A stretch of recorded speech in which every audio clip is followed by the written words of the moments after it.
मैया से जाकर के गोपियों ने शिकायत की। भगवान श्याम सुंदर सखा मंडली के साथ में इकट्ठे हैं और मैया यशोदा ने जैसे कन्हैया घर पहुंचे, कन्हैया की खूब पिटाई मैया यशोदा ने करी।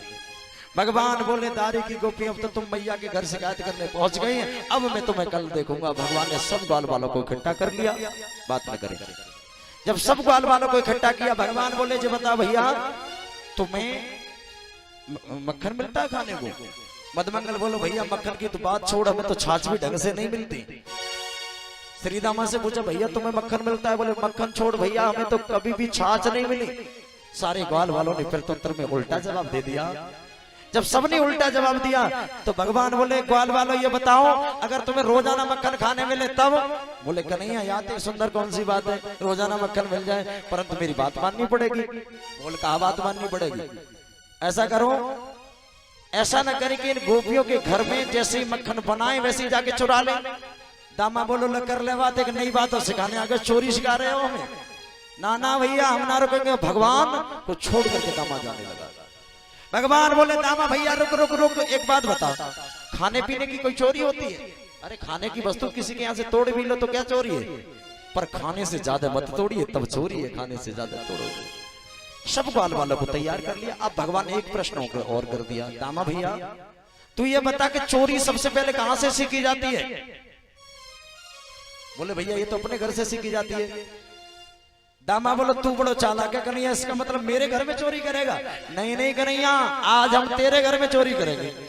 भगवान बोले सुन रे दारी के, मेरी मैया तो एक मिनट भी घर से बाहर नहीं निकलती है, मेरे यहाँ तो दास और दासियां रहती है, लेकिन तेरी जो पत्नी है ना शीला भाभी वो रोजाना पनघट पर जल भरने जाती है, तेरे घर चोरी करेंगे।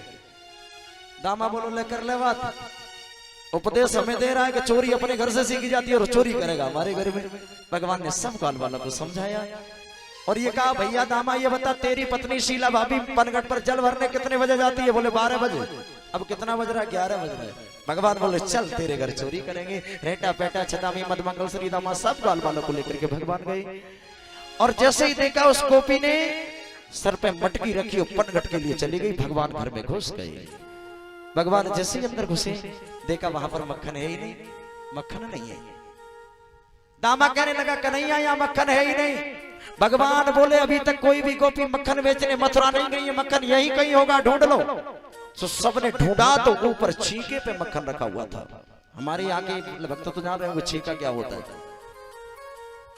और सज्जनों जब छीके पे ऊपर मक्खन लगा था, अब सब ग्वाल वाले छोटे थे, मक्खन ऊंचा था। भगवान बोले लो होगी काम खराब, क्योंकि ये मक्खन ऊपर रखा है, हम सब छोटे छोटे। मदमंगल बोला कन्हैया देख चोरी करने भी आए और फिर भी मक्खन मिला नहीं।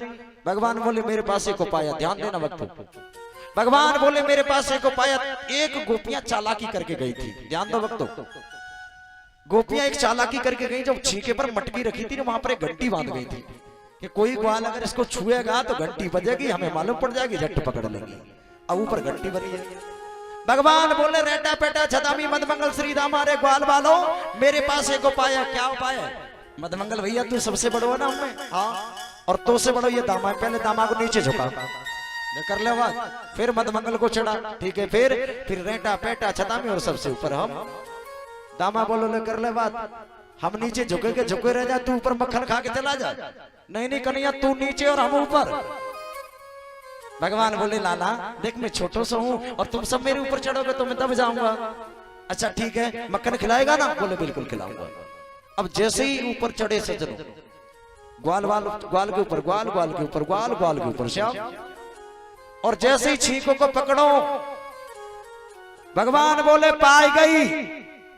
और ग्वाल वालों ने समझी आ गई, झट नीचे से निकल के भग गए। भगवान घंटा से लटकत रह गए, नीचे तो सब निकल के भग गए, भगवान ऊपर घंटा से लटकत रह गए। आहा भगवान बोले तारी क्यों लौट के आओ, मैंने ये कहा था आपसे मटकी पाई गई। बोले कन्हैया हमने समझी आ गई, वजह से निकल के भग गए। बोले दोबारा लगो मेरे हाथों में दर्द हो रहा है। तो सब नीचे नीचे लगे। अब भगवान ने मक्खन निकाला तो सब ग्वाल वालों को खिलाया, परंतु घंटी नहीं बजी, सबको खिला दिया। और जैसे ही भगवान ने मक्खन को निकाला अपने मुंह में रखा कि घंटी ने टन टन टन टन टन टन टन बजना शुरू कर दिया। और घंटी बजी। भगवान बोले चोरी घंटी। मैंने सबको मक्खन खिलाया, तू नहीं बजी, और मुझसे तेरी क्या दुश्मनाई थी जो मैंने जरा सा मक्खन खाया और तूने बजना शुरू कर दिया। तो घंटी बड़ा प्यारा जवाब देती है, मेरे ठाकुर भोग लगाए और मैं न बजूं, ऐसा कैसे हो सकता है? बोलो, मेरे भगवान भोग लगाए और मैं न बजूं, ऐसा कैसे हो सकता है? घंटी ने अपनी बात को समाप्त कर दिया। तब तक ग्वालनी आ गई, सब ग्वाल वाल भाग गए और छठ भगवान श्याम को पकड़ लिया और बोली, चोरेदारी के कानूड़ा, आज से पहले तेरी मैया ने कभी ये भरोसा नहीं किया कि मेरा लाला मक्खन चुराता होगा। आज मैं मैया को दिखाऊंगी कि देख तेरे लाला ने मक्खन चुराया। और पकड़ लियो कन्हैया को, पीटती हुई जा रही है और बोली, पीटती हुई जा रही है। लेकिन पहले की प्रथा थी सज्जनों, सब पर्दा करती थी, घूंघट करके रहा करती थी। अब गोपी का बड़ा मोटा घूंघट था। अब गोपी नहीं समझ पाई, भगवान को अच्छी तरह से देख नहीं पा रही थी। हाथ तो पकड़ लिया श्याम का, अब हाथ पकड़ के ले जा रही है और भगवान पिटते हुए जा रहे हैं। भगवान बोले, आज तो मैया के सामने चोरी जरूर पकड़ी जाएगी, क्योंकि किसी ने घर में पकड़ लिया। और गोपी ने कुछ मक्खन लिया, भगवान के मुंह पे इधर उधर लगा दिया, कुछ कपड़ों पे बिखेर दिया, कुछ अपने कपड़े पे बिखेर दिया। सज्जनों, बातें मत करो।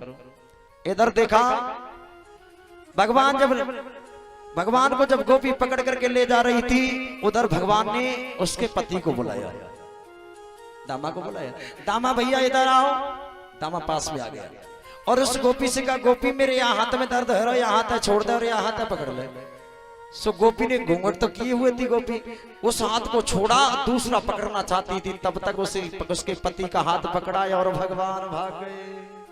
क्योंकि भगवान का एक नाम है रसिक रस शेखर, रसिक रस चंद्र, रसिक रस चूड़ामणि। ये भगवान का नाम है सज्जन। अब अपने पति को पीटती हुई जा रही है, खुद का पति पिटता हुआ जा रहा है। अगर इससे बोला तो ज्यादा मारेगी कि तू भी चोरी में शामिल था।